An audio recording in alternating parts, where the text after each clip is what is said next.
Hey Maker, I am so excited. I had a customer who asked me if I could paint something that really intimidated me because you've heard me say this before. I am not an artist. I am very artistic. I can make things with my hands, but to draw and paint, forget it. It's not my forte. So she wanted me to add this to her nursery sign. And I was like, oh my gosh, I don't know how I'm going to do that. But guess what? I used my hack that I used with my animal safari name sign. If you've seen that tutorial, then you kind of know what I did here. And look how beautiful it came out. Like, oh my gosh, I feel like I'm an artist. I painted something. It's so cool. So I'm going to show you guys how I did this and how I completed the sign. Let's get to it, Maker. Okay, so what I've done here is I've sanded my wood, I painted it, I lacquered it really well, then I'm going to put some masking on it and throw her under my mirror.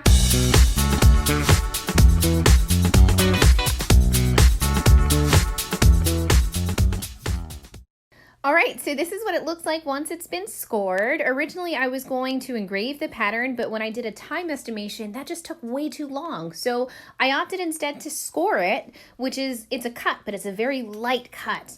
And now I have to go ahead and weed out all these little parts. And there's a lot to it, so I have to look at the image to make sure I'm weeding out the right parts. I was using like a little needle, but it's just faster to use my fingers. So I'm gonna go ahead and weed out what I want, and we'll get to painting.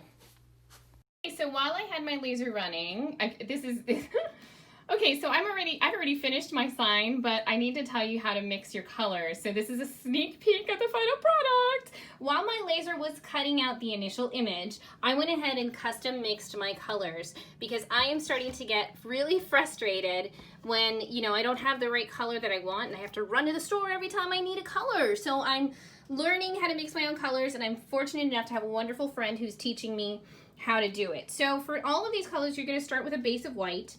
For the yellow, it's going to be white. For the yellow for poo, it's white, yellow.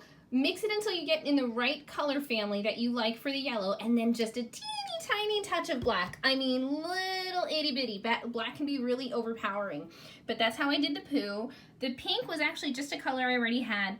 This beautiful green, though, that is going to be your base of white. Then it's going to be yellow and blue, more blue than yellow, and you just keep mixing until you get to the color that you like. And then for this really beautiful orange, it's going to be a base of white, then yellow and red, and then again a teeny tiny bit of black to get to this shade. For the blue star, I ended up using, what did I use? It's an acrylic, oh, it's right here. This is called Silver Marlin from Folk Art. And then I also had a silver metallic from Martha Stewart that I used for the inside of the engraving. So here's a sneak peek, and I'll show you the completed sign once we get to the end. Okay, so here I am weeding out all the little itty bitty pieces, and once I've weeded out everything, I'm going to go ahead and color in, use my custom paints to color it in.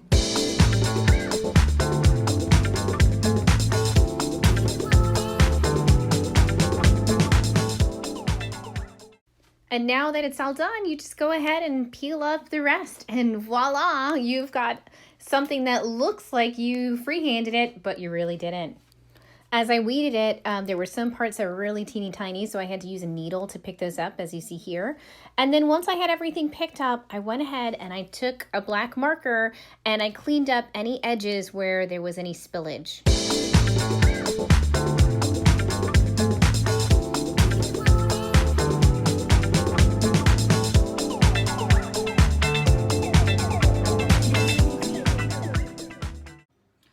Guys, so she is looking pretty nice, but there's obviously a little bit of spillage in a few areas. So I'm just going to take a fine tip black marker and go ahead and clean that up. But I think it's looking pretty good.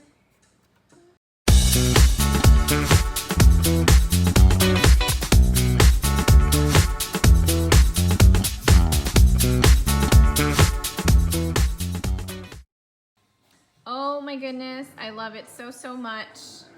I just did some touch-up work, and basically I went around with the black marker like I told you, and then I took a very fine paintbrush, and anywhere that I had messed up with the black marker, I touched it up with the color that it needed. But I think it looks really fabulous for somebody who can't paint and you know, freehand anything. So I'll let it dry. I will seal it with a sealer, and I'll be done with this portion of my sign.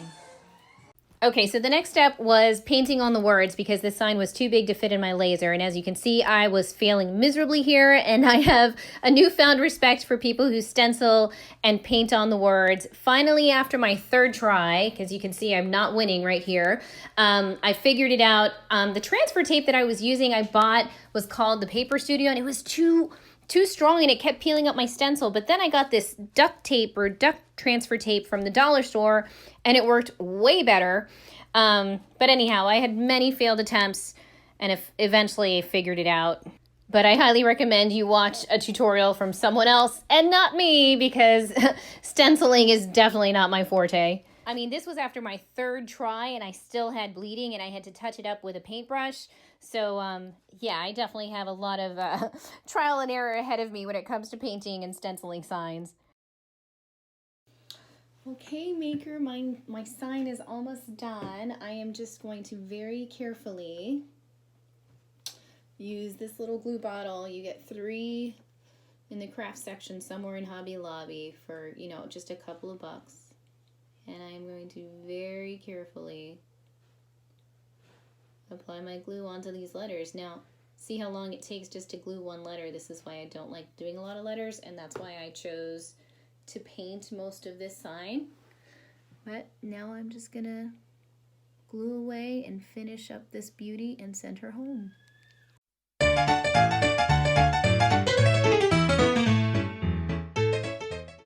Okay, so I am going to go ahead and put the frame on my sign, and I did something a little different this time because this is actually it's thicker than a 1/4 inch wood, but it's thinner than a 1/2 inch. I want to say it's 15-30 seconds thick, so it's a little thinner. And a 1x2 was too, it just looked funky as a frame. This is just a test piece that I was working on. Sorry for the mess, guys. So what I did is I took a 1x2 and my super duper helper ran it through the table saw and made it this really cute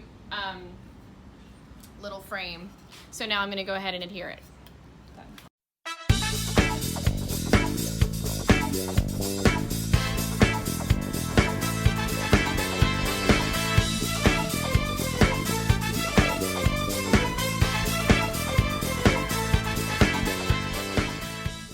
Here she is. She is done and she is gorgeous. I'm so proud of this. I can't believe I did that, guys. I mean, seriously, with a laser, anything is possible.